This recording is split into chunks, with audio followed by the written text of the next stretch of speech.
Officer, and can I begin by welcoming today's debate from the Liberal Democrats. Although, as my Labour colleagues have made clear, we wish to amend the Lib Dem motion, I think it important that they have brought the issue before the Parliament today, and I would thank them for that. Presiding Officer, the financial difficulties of students have never been more apparent in recent years. How many of us have heard from young constituents struggling to cope, or perhaps more likely from their parents? I read this letter only yesterday from one mother whose son started at college in August, but who has yet to receive a bursary to which he should be entitled. In fact, has not even received a reply to the application for the hardship fund. And I quote, "It seems extremely unfair that I am now forced into the position of supporting him when I cannot afford it. I have provided financially for him for 26 weeks since the start of his course. Surely he is entitled to have some independent income. My mortgage arrears are now such that there is a decree allowing repossession of my house to start immediately if I miss another payment. I have council tax arrears and I have just finished paying off gas arrears." This case would be worrying enough if it was just a one-off, but I think we all know from our constituency caseload that it is all too common. I'll hear back from this institution directly, but it would appear, as in the case of Napier or Glasgow Caledonian, or as Marilyn Livingston highlighted with Adam Smith, many of these institutions are either struggling to cope or, as with Abertay, have run out of funds altogether and cannot meet their obligations to students.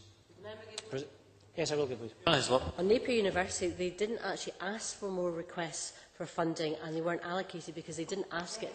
The officer was that the Napier are struggling, and if the Minister cannot even recognise, is not even willing to concede that universities are running low on diversionary funds, on their hardship funds, then I have to say we are not even able to engage in a debate today.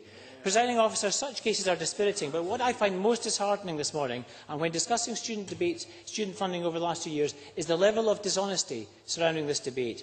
And I don't just mean the broken promises over dump the debt. That's bad enough, but I think that has been shown up for the empty election bribe it was. I mean the contrast between the grandiose language of the SNP ministers and the reality of the student experience. Not one penny of the money used to abolish the graduate endowment has helped a current student maintain their studies. The SNP promised to move from loans to grants, but as Margaret Smith pointed out earlier, not only have they failed to come close to delivering on this, replacing a £500 loan with a grant does not actually address the immediate needs of students or provide them with any extra income.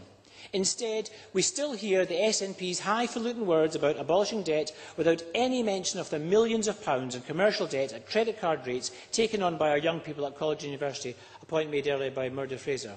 There is a gap, and I believe a widening gap, between the way the SNP talk about higher and further education and the day-to-day financial difficulties students have to wrestle with.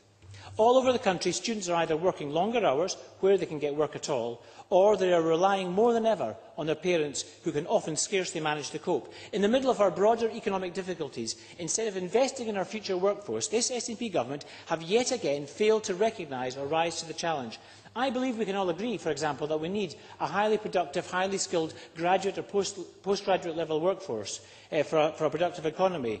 But yet again, the SNP are willing to talk about a high-skilled workforce, but are not willing to will the means to make it happen. We have the empty rhetoric of a so-called return to free education, but nothing tangible to offer when it comes to student hardship. Presiding Officer, if it were free, we wouldn't need to worry about hardship funds. If it were free, colleges and universities wouldn't need to worry about the impact of the Joint Future Thinking Task Force. If it were free, we would not be having this debate.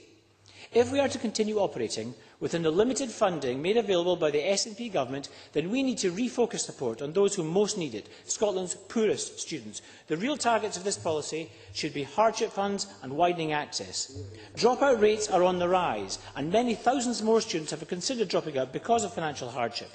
Although we are looking to amend the Lib Dem motion, the debate has been very helpful in flagging up the gulf between the current maximum level of support of £4,500 available and the estimated £7,000 to live on. To conclude, Presiding Officer, as I hope colleagues will accept, I am not cynical about my politics, about Parliament or about what we can achieve together, but this doublespeak on student support, raising expectations without ever delivering on promises, breeds exactly the kind of cynicism that undermines everything we do. I urge members to stop the SNP trying to con Scotland's students and support the Labour amendment.